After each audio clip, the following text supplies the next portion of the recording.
Nightly Musers, followers of the pod, faithful few and hopeful many. This is Anchor by Spotify. If you haven't heard about it, it's the easiest way to make a podcast. It's the very platform that allows me to give you what I give you on the nightly. So let me explain. Anchor has tools that allow you to record and edit your podcast right from your phone or computer. And it gives you the ability to distribute your podcast on listening platforms like Spotify, Apple Podcasts, and so much more. It's everything you need to make a podcast in one place. And best of all, Anchor is totally FREE free. So here's where you come in.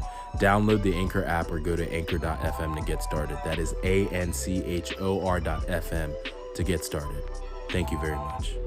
Peace.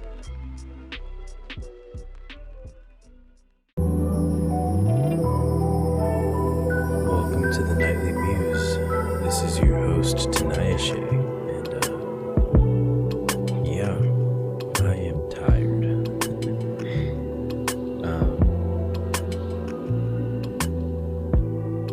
A couple nights ago, I got to take a crack at, I guess being an artist. Not really. But I feel like I got to step into a side of my bag, a side of my gift and skill set that I don't typically use, and I guess sometimes I struggle to believe in. So it was really nice. My friends at another church invited me to come share my story and talk about identity and share a couple of my songs, which was a first for me. I don't usually do that. I've never done like the interview. I talked about my life, but it was primarily as somebody who is a musician and a songwriter and stuff like that. I've opened for a musician before. Shout out Brendan Abernathy. Listen to his music. I think he dropped a LP called Single and In Love. I need to get on that so that I can promote it well. But anyway, I've said this before on previous episodes. I struggle to view myself as a artist, a worship leader. Yes, I do that every week. Whether it's from the like quote unquote on lead place, or if I'm from the drums, right? I am a worship leader. I have been a worship leader for a long time. I have not been a songwriter for nearly as long as I've been a worship leader, so it's easier for me to view myself in that light. Way easier than it is for me to view myself in light of my artistry. In part, some of the question and some of those feelings of like insecurity come from the fact of like, is anybody even gonna like what I come out with this EP, with this project that I'm working on? You know, remove or extend that circle to the people who don't know who I am, who've never heard my music, don't necessarily care about my existence. They engage or interact with my music for the first time. Will they care? Will they like it? You know? And so this was kind of that first opportunity. Really, that's not true. When I played in Boone, nobody knew who I was. But I guess my first opportunity kind of locally to It was just me. I wasn't opening for somebody else. I was the the headliner, right? I was able to minister to some kids. But the main connecting point was my music, and it was a lot of fun. Getting to be Artist Kennedy is a lot of fun. And I didn't think that I would enjoy it. That's not true. Like, I didn't think I would enjoy it as much as I did. Because there's a part of me that's like scared of that life, scared of what if the EP blows up? That would be really cool. That would be really exciting, but also terrifying. There was this person who will remain, I think I said rename, who will remain nameless for anonymity's sake, but she shared a really beautiful story. It was heavy, but kind of came up to me after and said that one of my songs connected with her, and told me why. And I'm standing there, and I'm like, I mean, I've done this to somebody else before, you know what I mean? Like, they weren't fangirling over me or anything like that, but just saying like, hey, this, like, I got to see the fruit of what I was doing, that God used something that I wrote to impact somebody else's life. And it was really special. And I think a lot of my life, I am kind of scared of what could be, in the sense of like, you know, I'll pick being the sidekick over being the main guy 9 out of 10 times because of what being the main guy comes with. Sometimes it's because I'm afraid of being the main guy, right? Like, what if I'm the main guy and nobody likes it? But most of the time, there are other fears that surround it. But I think the core one is like, what if I'm the guy and everything crashes and burns? There was a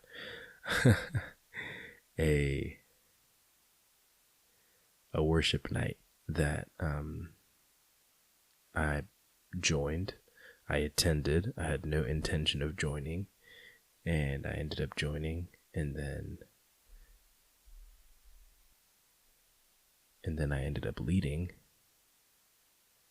And after a while, you know, I'm leading, it's going great, and life happens. I couldn't lead it anymore. And I tried, and I tried, and I tried to find somebody to pass it on to, and I couldn't.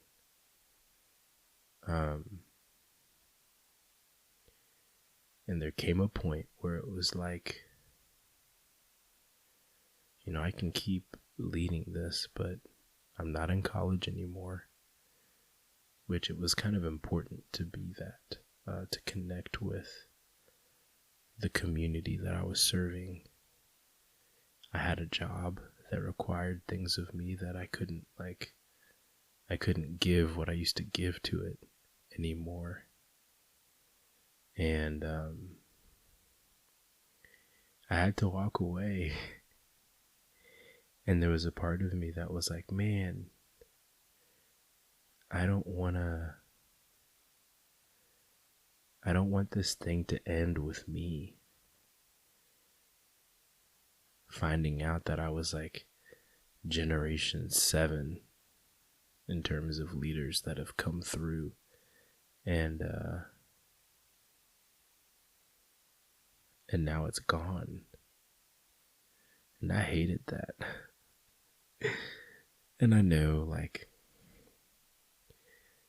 God is sovereign, and one day he'll, it's not over. It didn't end with me, and I'm sure it'll continue, or there'll be another worship night that blesses Davidson's campus and just other communities. But there was this immense fear and like kind of disappointment in the fact that I couldn't find somebody to pass it on to. I couldn't like fulfill a succession plan for something that I didn't even want to lead. And so there's a part of me that, you're used to being in those smaller spaces, right?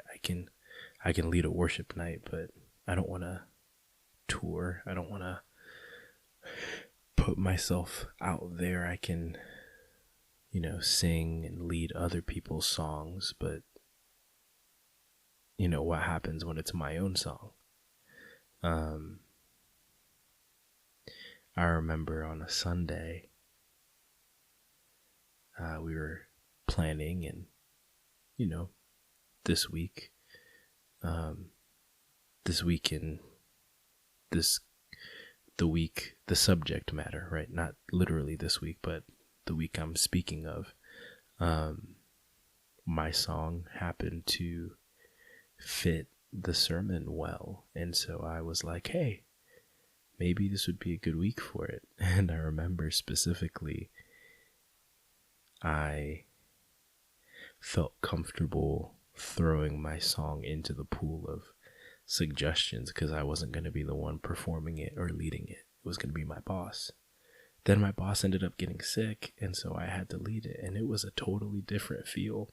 It was a totally different experience because I wasn't support playing drums. Now I'm the leader, and if people like it, I can't just be like on the background smiling. It's like somebody asks, hey, what was that song? And then I have to say, I wrote it, and that's really cool. But also, what if they didn't like it? And then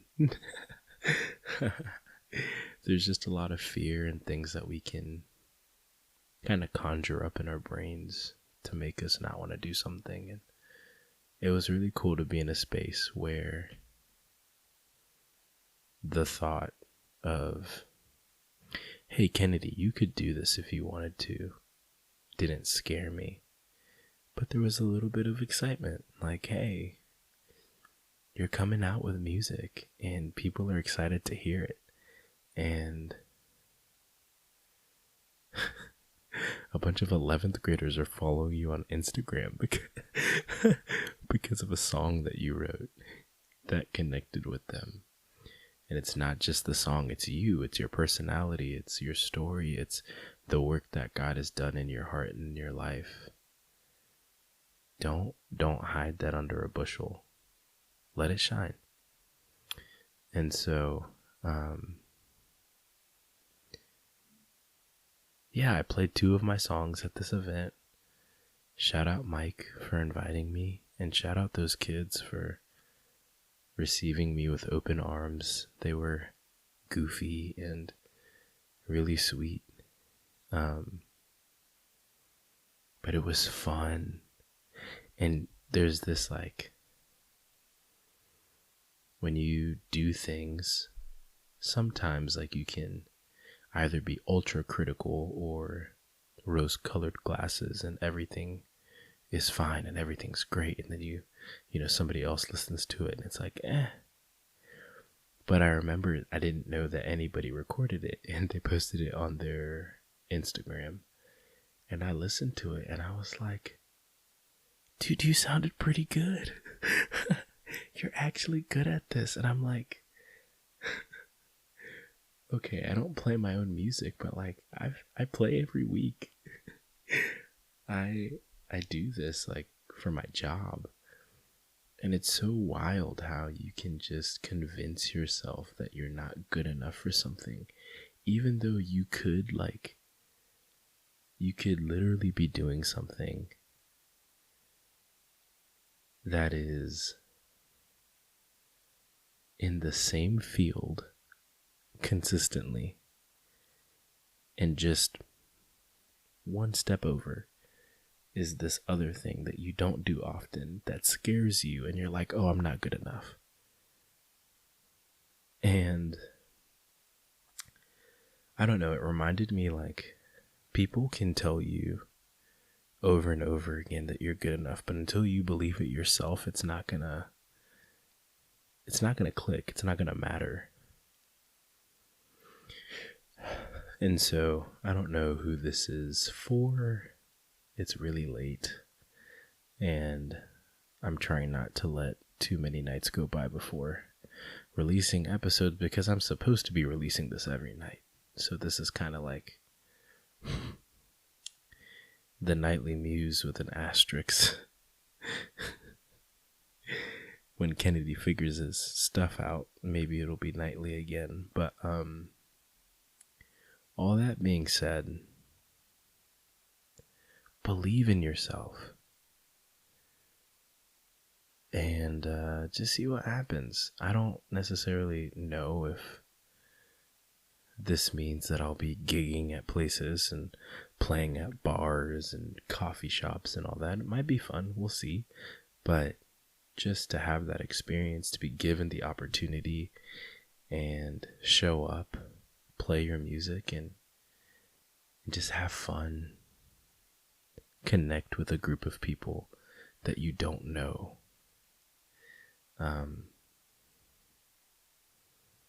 It's cool to see how that actually, like, to be on the other side of it. You know, you go to a King's Kaleidoscope concert or John Mark McMillan or Gable Price and Friends or whatever, and you get to, like, say, hey, this song that you wrote wrecked me.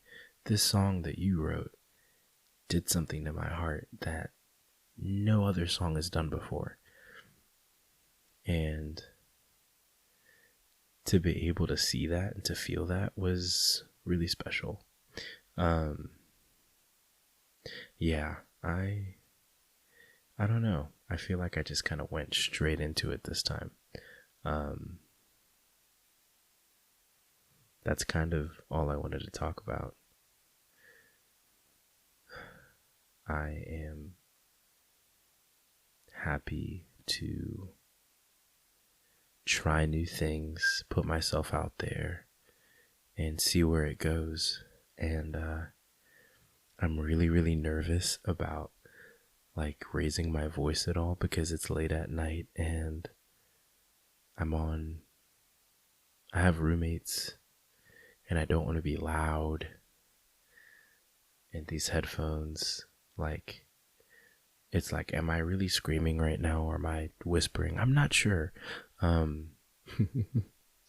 Also, I am in desperate need of new headphones. So this is I've had these, like, Beats for a really long time, and I love Beats, but man, the cushions, like, they wear out, and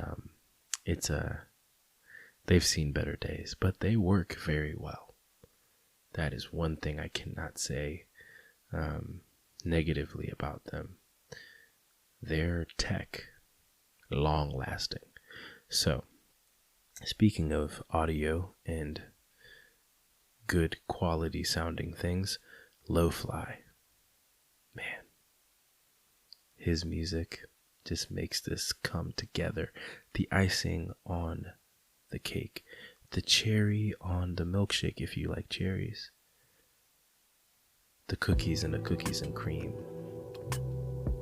milkshake, the ice cream on the inside of a ice cream cookie, the aglet that holds shoelaces together and makes them structurally sound to go through the holes on the tongue of a shoe. I have no idea what I'm saying right now, but all I'm saying is that Lo-Fly is very important, and I'm thankful for how he makes the nightly muse feel a little more nightly. Wow. All that being said, good night, folks. Peace.